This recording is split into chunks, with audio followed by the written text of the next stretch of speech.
గురుగారు, రాహుకేతువులు ఛాయాగ్రహాలు అని అంటారు కదా, ఛాయాగ్రహాలు అంటే ఏమిటి? జ్యోతిష శాస్త్రంలో ఆధిపత్యం లేని గ్రహాలు రాహుకేతు. మిగతా గ్రహాలకు ఒక్కొక్క రాశి ఒక్కొక్క స్థానము ఆధిపత్యం ఇస్తుంది. గురుడు మీనము ధనుస్సుకు ఆధిపత్యం వహిస్తాడు. శని మకర కుంభాలకు ఆధిపత్యం వహిస్తాడు. కుజుడు మేష వృశ్చకాలకు ఆధిపత్యం కలిగి ఉంటాడు. శుక్రుడు వృషభ తుల రాశులకు ఆధిపత్యం కలిగి ఉంటాడు. బుధుడు కన్యా మిథున రాశులకు ఆధిపత్యం వహిస్తాడు. ఇలా రవి సింహానికి, చంద్రుడు కర్కాటకానికి అధిపతులు. కానీ రాహుకేతువులకు ఆ ఆధిపత్యం లేదు.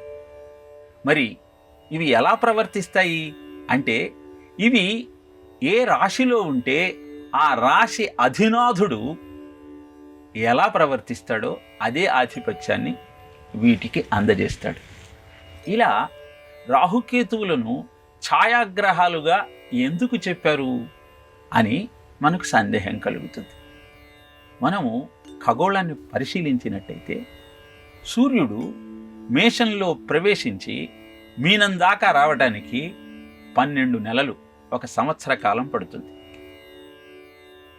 చంద్రుడు సంచరిస్తూ సూర్య గమనానికి చంద్ర గమనానికి ఏకమైనప్పుడు ఆ ప్రాంతాన్ని పాతము, నోడ్ అంటారు.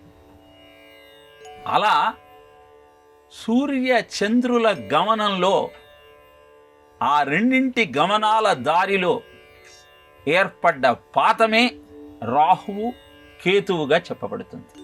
అంటే ఈ గ్రహాలు నిజానికి మనకు కనపడకుండా వాటి ఛాయ మాత్రమే ప్రభావాన్ని చూపిస్తోంది కనుక, సూర్య చంద్రుల యొక్క గమనమే జీవులందరి మీద ప్రభావాన్ని కలిగిస్తుంది కనుక, ఆ రెండింటి దారిలో ఏర్పడ్డ ఈ పాతము, నోడే రాహు కేతువులుగా మనం పరిగణిస్తూ వాటి ప్రభావం ఎలా ఉంటుందో జ్యోతిష శాస్త్రం మనకు తెలియజేస్తుంది.